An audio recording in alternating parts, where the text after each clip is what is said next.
Hey hi zombies எல்லாரும் எப்படி இருக்கீங்க? இன்னைக்கு நம்மளோட வீடியோல எதை பத்தி பார்க்க போறோம்னா காய்ஜு நம்பர் 8 அப்படின்ற இந்த ஆசமான அனிமே சீரிஸ் உடைய மாங்கா சாப்டர் 73 தான் இன்னைக்கு நம்மளோட வீடியோல பார்க்க போறோம். சோ இதுக்கு முன்னாடி நம்மளோட சேனல் அனிமே ஜாம்பிஸ் நீங்க சப்ஸ்கிரைப் பண்ணாம இருக்கீங்கன்னா மறக்காம சப்ஸ்கிரைப் பண்ணி வச்சுக்கோங்க. பக்கத்துல இருக்க பெல் ஐகானை பிரஸ் பண்ணி வச்சுக்கோங்க गाइस. கண்டிப்பா இந்த அனிமே சீரிஸ் ரொம்பவே நல்லா இருக்கும். நீங்க இப்போ வரைக்கும் வியூஸ் கம்மியா போயிட்டு இருக்குன்றது எனக்கே நல்லா தெரியும். இருந்தாலும் நாங்க ஹோப் விடாம இந்த மாங்கா சீரிஸை கண்டிப்பா முடிச்சிருவோம். சோ நீங்களும் உங்களுடைய சப்போர்ட் கொடுத்து இந்த சீரிஸை பாருங்க. நான் என்னால முடிஞ்ச அளவுக்கு இந்த எக்ஸ்பிளனேஷனை இன்னும் பெட்டரா சொல்ல ட்ரை பண்ணிக்கிட்டே இருக்கேன். So welcome to anime zombies. இந்த எபிசோட் ஆரம்பத்துல நமக்கு நல்லாவே தெரிஞ்சிருக்கும் நம்மளுடைய வாய்ஸ் கமாண்டர் ஆல்ரெடி நம்பர் 10 உடைய வெப்பனை கொடுத்திருப்பாங்க. சோ அதை வச்சு இப்ப அவர் பேட்டலுக்கு போக போறாரு. சோ அந்த இடத்துல பார்த்தா இந்த நம்பர் 10 வந்து என்ன பண்ணுதுன்னா இவரை மார்க் பண்ணிக்கிட்டு இருக்கு. இங்க பாரு நான் தான் உன்னை கண்ட்ரோல் பண்ணுவேன் அப்படின்ற மாதிரி அது சொல்ல இவரும் இங்க பாரு நான் தான் எல்லா பவரையும் யூஸ் பண்ணணும், நீ எனக்கு அப்புறம் தான், அதை மறக்காத அப்படின்ற மாதிரி சொல்லிட்டு ஏன்பா எல்லாருக்குமே நல்ல வெப்பனா கொடுத்தீங்க, எனக்கு மட்டும் ஏன்டா பேசுற மாதிரியான ஒரு காய்ஜு வெப்பனை கொடுத்துருக்கீங்க அப்படின்ற மாதிரி சொல்லி அவர் ரொம்பவே வருத்தப்பட்டு இருக்காருங்க. ஏன்னா பாவம் இவருக்கு வெப்பனா இருந்தாலும் இது பேச செய்யுதுங்க. சோ அதனால இவருக்கு கடுப்பா இருக்கு. இன்னொன்னு இவங்க என்ன சொல்றாங்கன்னா எல்லா வெப்பனுமே 100% சிங்க்ல இருந்தது, ஆனா உங்களுக்கு மட்டும் பாவம் இது ஒரு நியூரோ சிங்க். சோ அதனால அது கண்டிப்பா பேசியே ஆகணும், அது உயிரோடு இருந்தே ஆகணும், அப்பதான் நீங்க 100% சிங்க் ஆவீங்க அப்படின்ற மாதிரி சொல்றாங்க. எல்லாம் என் கிரகணம்டா எப்பா அப்படின்ற மாதிரி சொல்லிட்டு சரி நம்பர் 9 வேற ரொம்ப பவர்ஃபுல்லா இருக்கு, அதனால இதெல்லாம் நம்ம பண்ணிதான் ஆகணும். இன்னொன்னு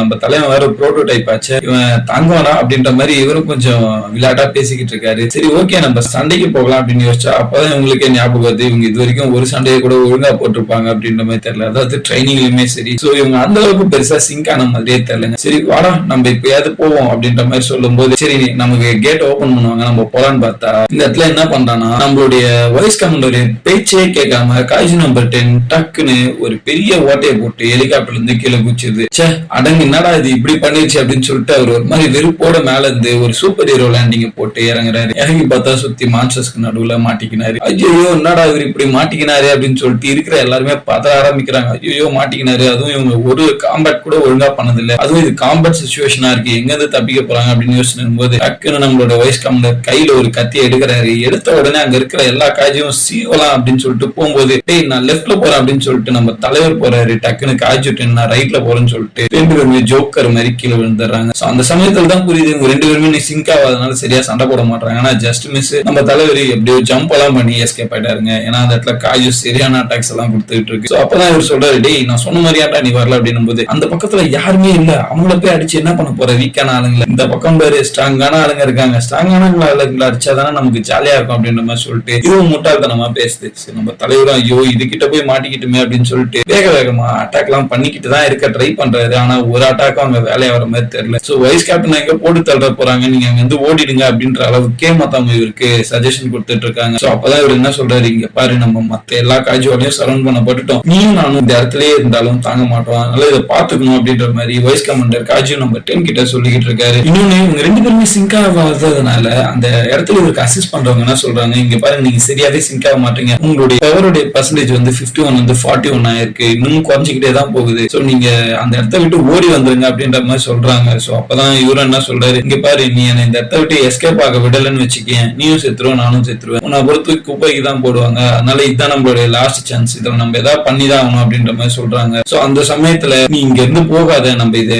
ஹெட் டு ஹெட் சண்டை போட்டே திருவோம் அப்படின்ற மாதிரி சொல்லிட்டு இந்த காய்ச்சி நம்பர் 10 பேசிட்டு இருக்குங்க. அந்த சமயத்துல டக்குன்னு பார்த்தா மேல இருக்க ஒரு ஹெலிகாப்டர் பிடிச்சி ஒரு காய்ச்சி நம்ம தலைவரோட தலையிலே போட வந்துருச்சு. இவரும் ஒரு செகண்ட் ஸ்டன் ஆயிட்டாரு, என்னடா இது இப்படி ஆயிடுச்சு அப்படின்னு சொல்லிட்டு டெத் அப்படின்ற ஒரு சிச்சுவேஷன் இருக்காரு. அவருடைய அசிஸ்டன்ஸ் எல்லாரும் அவருக்கு அசிஸ்ட் பண்றவங்க எல்லாரும் ஐயோ நம்ம கேப்டன் கதை முடிஞ்சிருச்சு அப்படின்னு யோசிக்கும் போது நம்மளோட கேப்டன் பயந்து அமைதியா நின்னதுனால இந்த காய்ச்சி நம்பர் 10 என்ன பண்ணுச்சு, அதை ஓவர்டேக் பண்ணி அதுல இருந்து ஜஸ்ட் அப்படியே ஸ்லாம் பண்ணி தப்பிச்சிட்டாரு. சோ அப்பதான் என்ன சொல்றாங்க, ஓகே நம்பர் 10 உடைய வைட்டல்ஸ் இன்னும் நார்மலா தான் இருக்கு, அதனால நம்ம கேப்டனுக்கு ஒன்னாகல அப்படின்ற மாதிரி சொல்லிட்டு இருக்காங்க. அப்பதான் என்ன நினைக்கிறாருன்னா, ஓகே நம்ம ஃப்ரீஸ் அப் ஆகும்போது இதோடைய டிசிஷன் அதை எடுத்து அது ஒரு மாதிரி நம்மள சேவ் பண்ணிச்சு. சோ இது வந்து ஆர்டர்ஸ் நம்ம என்ன ஆர்டர் சொல்றோமோ அதை கேட்க மாட்டேங்குது, அது அதோட ஓன் டிசிஷன்ல இருக்கணும் அப்படின்னு நினைக்குது, அதை ட்ரிகர் பண்ண ஏதாவது ஒரு வழி இருக்கணுமே அப்படின்னு அவர் யோசிக்கிறாருங்க. ஏன் என்ன சுத்தி மட்டும் எப்ப பாரு இதே மாதிரி முட்டாள்தனமா ஓயாம ஏதாவது ஒண்ணு சிந்திச்சுக்கிட்டே இருக்க ஒரு ஆளுங்களாவே இருக்கிறாங்க, எனக்கு ஒண்டி ஏன்டா இப்படிலாம் நடக்குது, நம்பர் 10 நம்ம தலைவர் கஃப்கா ஹிப்னோ ஏன்டா எனக்கு மட்டும் அப்படின்ற மாதிரி இவர் ரொம்ப வருத்தத்தோட நின்னுகிட்டு இருக்காரு. இன்னொன்னு இதே மாதிரி போச்சுன்னா நானே தாங்க மாட்டேன் போல இருக்கு, உன்னை தூக்கி தாண்டா போட போறாங்க அப்படின்னு சொல்லிட்டு நம்ம வைஸ் கமாண்டர் நம்பர் 10 போட்டு செமையா கலாச்சிட்டு இருக்காரு. சோ அந்த சமயத்துலதான் நம்மளுடைய தலைவர் என்னன்னா ஏதோ ஒரு பிளான பண்ணிட்டாரு போல. ஓகே நீ எப்படி பிளான் பண்ற, உனக்கேத்த மாதிரி இந்த கேம் விளையாடுவோமா அப்படின்னு சொல்லிட்டு ஒரு சண்டை போட ஆரம்பிக்கலாம் அப்படின்னு நினைக்கும் போதே உங்களுடைய மென்டல் சிங்க்ரனைசேஷன் ஸ்டார்ட் ஆகுதுங்க. சோ இவங்க சிங்க் ஆக ஆரம்பிக்கிறாங்க. என்னன்னு தெரியல திடீர்னு நம்ம தலைவர் சிங்காவ ஆரம்பிக்கிறாரு. சோ நம்ம இதை போய் டைரக்டா கில் பண்ணுவோமா, நீ கில் பண்றியா இல்ல நான் கில் பண்றேன்னா பாப்போமா அப்படின்ட்டு ஒரு காம்படிஷன் மாதிரியே வைக்கிறாரு. என்னன்றது தெரியல, இது நம்பர் 10 கிரீப்பியா பாத்துட்டு இருக்கு. சோ இந்த சமயத்துல பார்த்தா இவங்க இதே மாதிரி அட்டாக் பண்ணிக்கிட்டு இருக்கும்போது டேய் நான் தான் ஃபர்ஸ்ட் அட்டாக் பண்ணுவேன், நான் தான் ஃபர்ஸ்ட் அட்டாக் பண்ணுவேன் அப்படின்னு சொல்லிட்டு இவங்க என்னதான் பேசிருந்தாலும் நம்ம தலைவர் தான் ஃபர்ஸ்ட் அட்டாக் பண்ற மாதிரி உங்களுக்கு ஃபீல் ஆகுது. இது எல்லாமே ஒரே பாடிக்குள்ளேயே நடந்துட்டு இருக்கு கைஸ். நான் அந்த வால் பகுதி எல்லாமே டோட்டலா நம்பர் 10 அப்படின்ற மாதிரியும் அவருடைய கைகள் எல்லாமே நம்ம வைஸ் கமாண்டர் அப்படின்ற மாதிரி தான் இது ஃபீல் ஆகுது ஆக்சுவலா. சோ ஒவ்வொரு இடத்தையும் விடாம இருக்கிற எல்லா காட்சியும் தனியா அவருடைய அந்த ஃபார்ம் இந்த ஃபார்ம் இது அப்படி இப்படின்னு சொல்லிட்டு இருக்கிற எல்லாத்தையும் வச்சு அட்டாக் பண்ணிக்கிட்டே இருக்காரு. அதே மாதிரி என்ன பண்றாருன்னா நம்ம தலைவர் நம்பர் 10 டேய் நீ சரியான ஜோவி பையன் போல இருக்கு, பார்த்தல நான் பேட்டில் எப்படி பண்ணிக்கிட்டு இருக்கேன் அப்படின்ற மாதிரி சொல்லும் போது நம்பர் 10 வந்து ஓஷினா விட்ரா நான் கொஞ்சம் ட்ரை பண்றேன்டா என்ன விட்ரா அப்படின்ற மாதிரி கமெண்டரையும் பார்த்து சொல்லிக்கிட்டு இருக்கு. ஒரு டேய் நீ ரொம்ப லேட் நம்பர் 10 பாக்கலாம் அப்படின்னு சொல்லிட்டு இவரு பேசிட்டு இருக்கும்போது சட்டுன்னு பார்த்தா பக்கத்துல 2 காய்ச்சி வந்து நிக்குது. இதை நான் போடுறேன் விட்றா என்ன அப்படின்னும் போது நீ ரொம்ப லேட்டே நானே போட்டு தள்ளிட்டேன் பாரு அப்படின்ற மாதிரி சொல்லிட்டு எல்லாத்தையுமே அடிச்சு பொழந்துகிட்டே இருக்காரு. சோ அந்த சமயத்துல என்ன ஆகுதுன்றதே தெரியல. ஒரு ஃபுல் ரேஸ் மோட்ல நம்ம தலைவர் எதெல்லாம் பாக்குறவரை எல்லாத்தையுமே அடிச்சு தள்ளிக்கிட்டே இருக்காரு. இவருடைய ரிலீஸ் பொசிஷனும் ஏறிக்கிட்டே இருக்கு. நியர்பை 67% வந்துருச்சு. இவங்களுக்கே ரொம்ப ஆச்சரியமா இருக்குங்க. இவர் அவருடைய கட்டிங் ஸ்டைலோடைய செகண்ட் ஃபார்ம் கிராஸ் ஃபார்ம் இருக்கிற எல்லா ஃபார்மையுமே யூஸ் பண்ணி போல காட்டிட்டு இருக்காரு. இது வந்து நம்பர் 10க்கு நல்லாவே தெரியுது. ஆனா இது எப்படின்றது புரியவே இல்லை. சோ இங்க பாத்தியா நம்பர் 10 எப்படி பண்ண பாத்தியா, நீ என்ன பண்ணு சும்மா பிளாக் பண்ணிக்கிட்டு நானே எல்லாத்தையும் பாத்துக்கிறேன் அப்படின்ற மாதிரி இன்னும் ப்ரோவோக் பண்ணிக்கிட்டே இருக்காரு. ஒரு கேப் விடாம நம்ம தலைவர் எல்லா காய்ச்சியுமே பொழக்கிறாருங்க. இங்க பாரு நீ அதுங்களுடைய ஆம்சையை கிரஷ் பண்ணிட்ட அப்படின்ற மாதிரிலாம் பேக்ல இருந்து சொல்றாங்க. நான் இதுக்கும் மேல யோசிச்சுட்டு இருக்கேன், இது பாப்போம் அப்படின்ற மாதிரி சொல்லிட்டு மறுபடியும் நம்பர் 10 ப்ரோவோக் பண்ணிக்கிட்டே இருக்காங்க. ஒன்னே அங்க அவங்களுக்கு அசிஸ்ட் பண்ணாங்களாட்டி இப்படி ப்ரோவோக் பண்ணிக்கிட்டே இருந்தா டிஸ்டர்ப் ஆயிடும், உங்களோட சிங்க் குறைஞ்சிட போகுது அப்படின்னு சொல்லி ஆயமூர்ல 67 70% டக்குனு இன்க்ரீஸ் ஆயிட்டு இருக்கு. இதெல்லாம் பாசிபிள் அப்படின்னு சொல்லிட்டு இவங்களுக்கே புரியல. ஏன்னா எப்பெல்லாம் நம்பர் 10 ப்ரோவோக் ஆகுதோ அது லூஸ் ஆயிடுது போல இருக்கு நம்மளுடைய தலைவர்கிட்ட. சோ அதை நம்ம தலைவர் என்ன பண்ணிட்டாரு, பிளான் பண்ணி அவருடைய ஃபுல் பவரையும் அன்லீஷ் பண்றதுக்கு முடிவு பண்ணிட்டாரு. சோ இதை வச்சு வேற லெவல் சண்டை.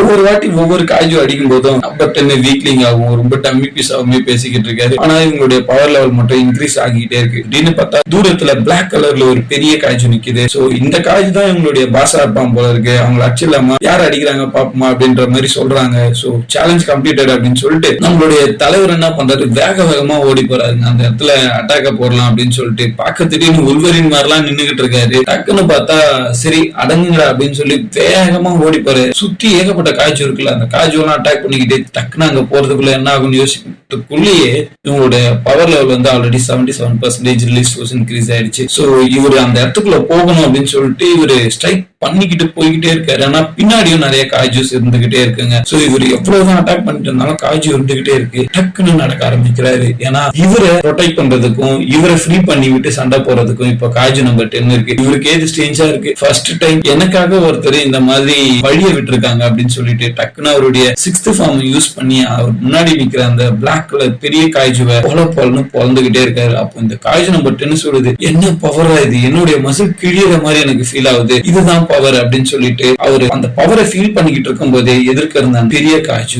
துண்டா கட் ஆகுதுங்க. சோ நமக்கு நல்லா தெரியுது வைஸ் கமாண்டர் வேற லெவல் மாச காமிச்சிட்டாரு. ஆனா இந்த பேட்டில் இதோட முடியல கைஸ். ஏன்னா இந்த பேட்டில் வந்து ரொம்ப பெருசா மூவ் பண்ணும் அப்படின்னு சொல்லிட்டு தான் நம்பர் 9 நடச்சிருக்கு. சோ நம்பர் 9 உடைய பிளான்ஸ் என்ன அப்படின்றத நீங்க எல்லாருக்கும் முன்னாடி சீக்கிரமா தெரிஞ்சுக்கணும் அப்படின்னு நினைக்கிறீங்கன்னா மறக்காம நம்ம சேனல் அனிமே ஜாம்பிஸ் சப்ஸ்கிரைப் பண்ணி வச்சுக்கோங்க guys. So see you soon, bye bye.